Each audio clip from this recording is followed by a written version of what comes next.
Hello everyone, welcome to Parsha with Passion. This is a super exciting week because it is the beginning of all the Parshos. Where did my son just go?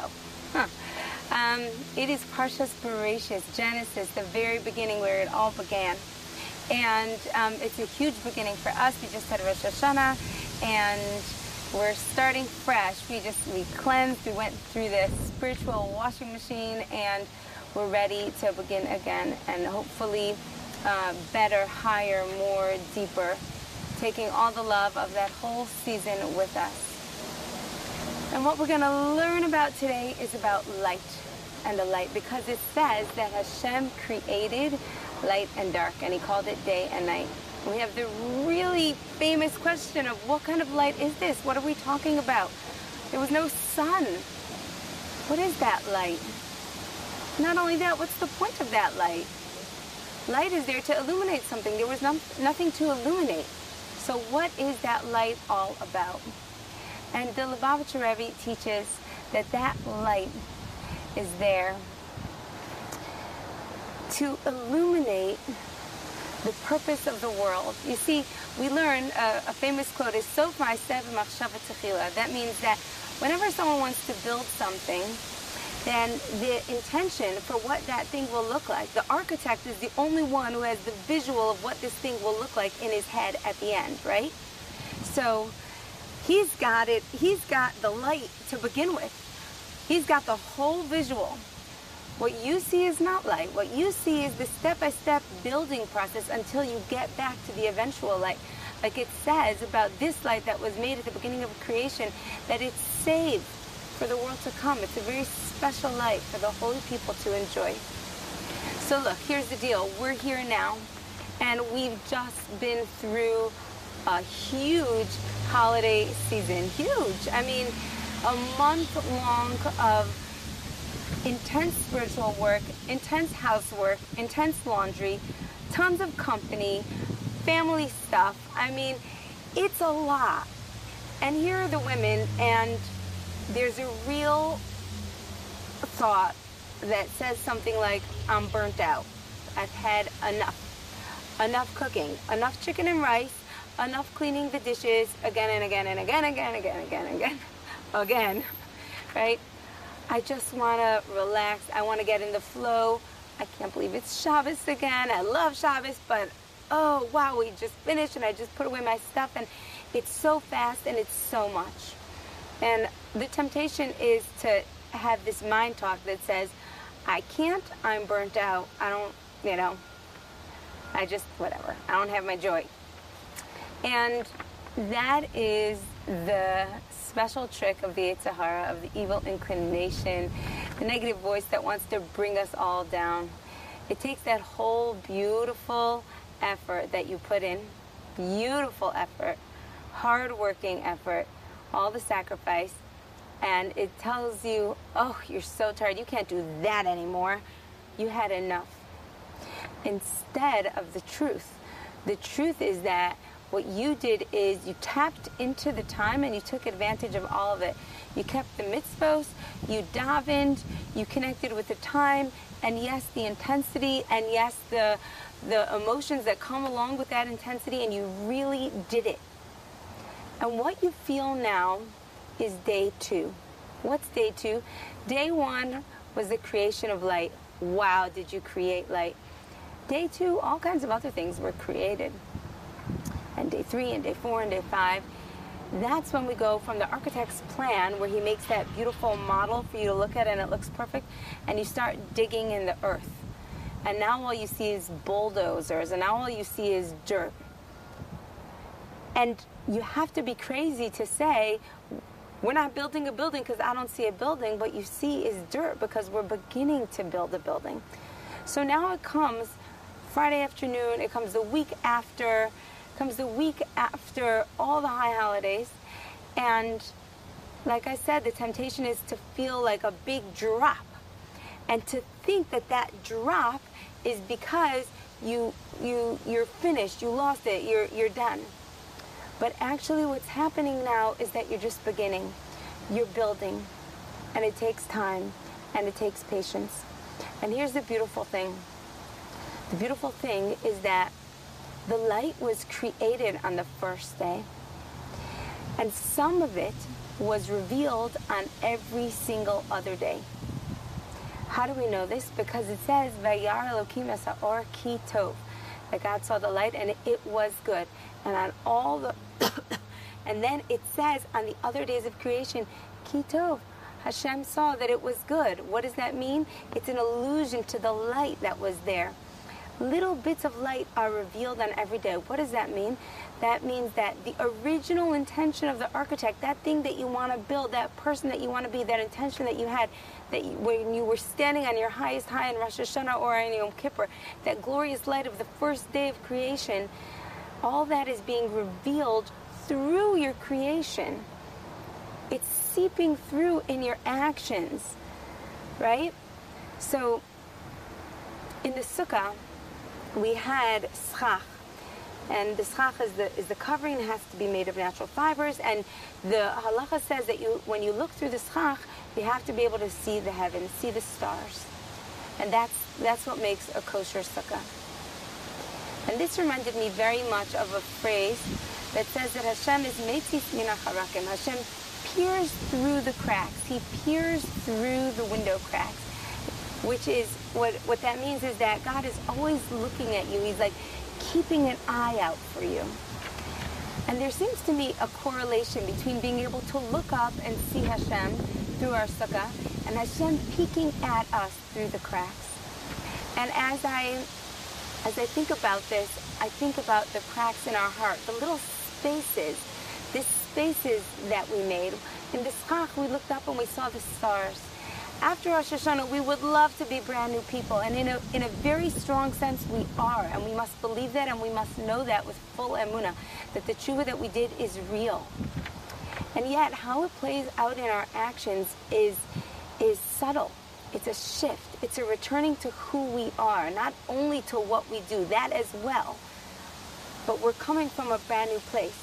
And so, there are places in our heart where it has been cracked open, so to speak. Light can come through. We can see the stars through. Hashem peers to us through the cracks in the window. He peers at us through those cracks, through those places that we've broken. Some of us have broken open those places through our davening and shul. Some of us have broken open those places through how we managed our families. Some people have very difficult circumstances, and Yom Tov was very, very intense for them. And in that humility and in that sacrifice, something broke open, something was wide open, and in those places, that's where the light is coming through, and that's where Hashem is peeking through, and that's where all the work that you did on Rosh Hashanah is revealed. And here's the thing. When you're building a building, and like I said, it's day 2, and you're taking that bulldozer and you're shoveling up the mounds of earth and you're gathering your bricks and everything looks like chaos and a mess. How can you prove that you're building a building? How can you prove that you're not just making a big fat mess, that you're not being destructive? The answer is the plan. You have a plan. You say, it's not just in my head. I'm not just doing this and we'll see what becomes of it as I dig. But actually, I have a plan. Would you like to see it? I'll show you the plans. Now it's evident that all this digging that I'm doing is for a purpose. And so what we need to have on this week following Rosh Hashanah, Rosh Hashanah, Yom Kippur, and Sukkot is a plan. We've got to have a plan in place so that we actualize the light. It says that there's a quote that says, Bereshis Hashanah ad achris Hashanah, from the beginning of the year to the end of the year. My brother told me that it's as if God, so to speak, says to the Satan, he says, look at my children at the beginning of the year. Do you know how I'm going to judge them? By the end of the year. Elul, when we get ready for Rosh Hashanah, Bereshis Hashanah ad achris Hashanah. I'm going to judge them by the end of the year. When they start to get their act together and they show what they really care about and they push and they strive and they do tshuva, that's where I want to judge them. So here we've gotten our act together, and it's very important that we take action, because you know, when you're planting a garden, again, it's the same analogy. You can be digging, but what's important is that you put that little seed in the ground. There's got to be a seed of an action. Something must be different in your life. There must be light being revealed. That first light that you had on Rosh Hashanah, it must be physically revealed in your life now. Yes, we spoke about the opening in your heart, but also in your actions. There's got to be a seed of an action. Something that someone will look at you and say, this is how I am after Rosh Hashanah. This is what I took on. And folks, it's never too late.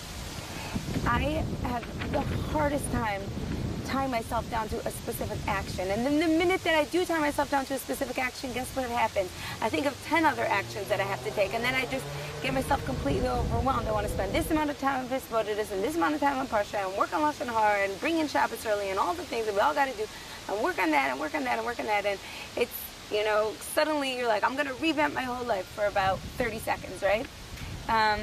It's a challenge.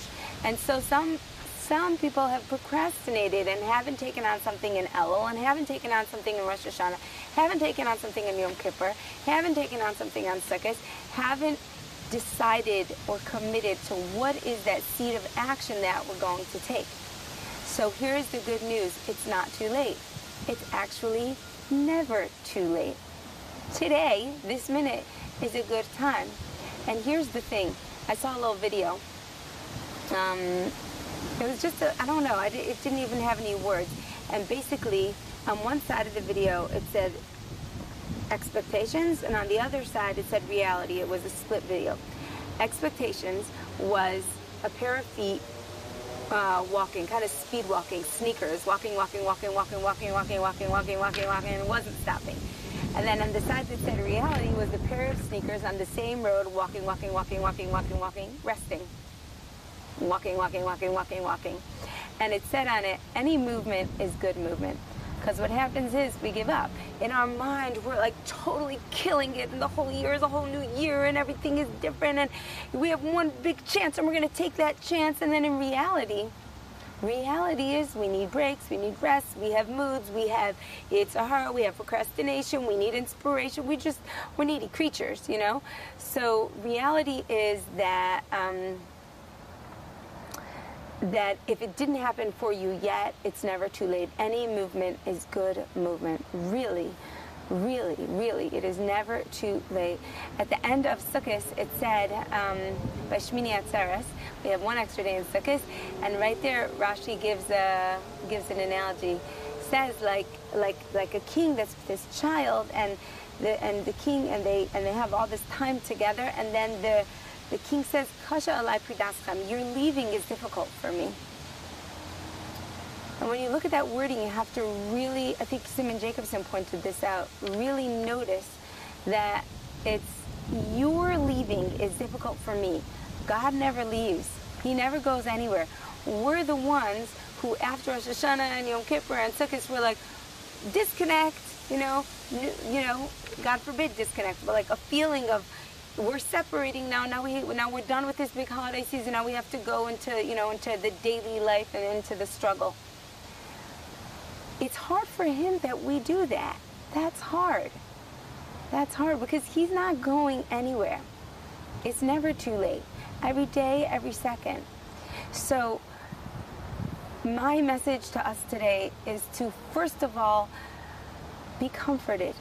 Be comforted and have faith that all the work that you did over this Yontif season mattered and had impact.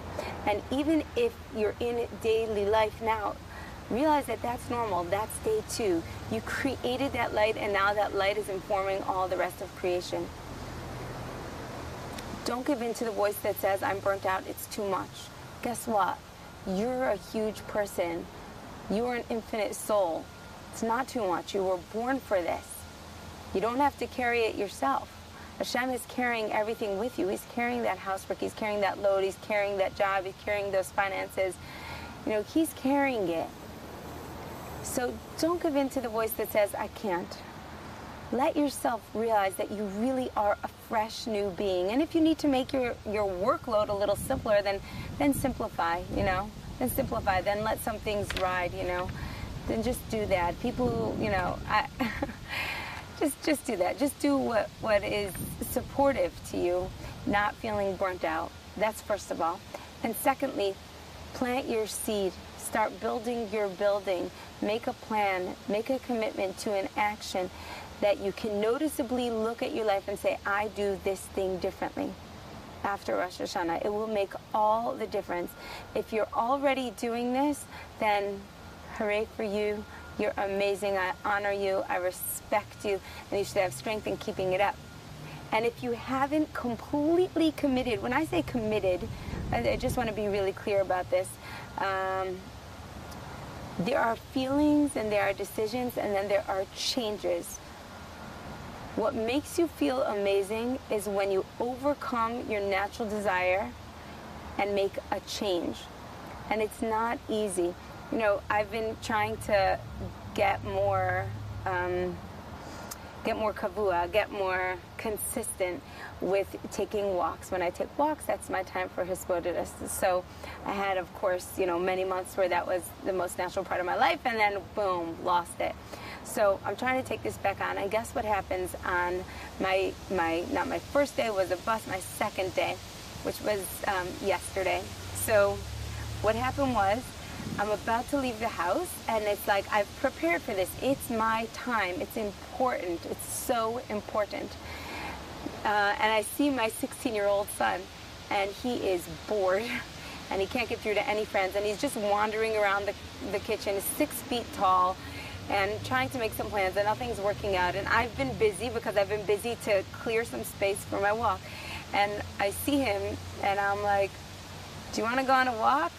And surprise, he said yes. So there went my walk with Hashem. Took a walk with my son, which was absolutely beautiful. But I had in my mind what I read in Forest Fields, beautiful book by Rav Shalom Arush, that, talking to Hashem is so powerful, doing this hisbodedus is so powerful that the Yetzer Hara will try to make something so simple so hard. So I realized I have to make this time again today, or I'm going to lose my commitment. So it's later on in the day, a whole lot of things have happened, and I get on my jacket, I think, and I walk out the door.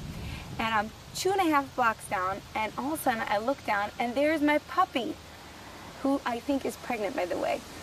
There is, we don't know, it's very strange. Anyway, there's my puppy walking down the block without a leash. Actually, since we think she's pregnant, she's become a lot slower. Our old puppy would have ran ahead of me. I would have caught her in a minute. She was trailing behind me. Now, I can't let my puppy loose in my neighborhood. That doesn't work. So I have to turn around and come back and bring that puppy home. And you know what happens when you get inside your house? Your kids want you. It's all over. And I'm like, oh my gosh. Like, this is the tricks that happen when you try to keep your commitment. You have to fight for it. So that was take 2. And then, thank God, I went out for take 3 and began on my commitment. So I'm saying this to you because we're all in this together. When you try to change, it's not always easy. It's not going to be easy. You're going to have opposition, because the deepest thing that a person can do is work on their character, is change themselves.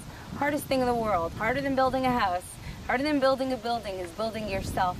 And it's what we're here on this earth to do. It's how we reveal the light. That is how it's done. And so there will be natural opposition from the other side, whether it's your puppy, whether it's your son, whether it's your mother's guilt, whether it's I'm not in the mood, who knows.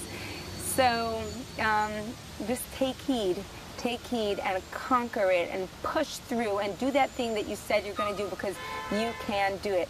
Have a very good Shabbos and a beautiful beginning of the year. Bye-bye.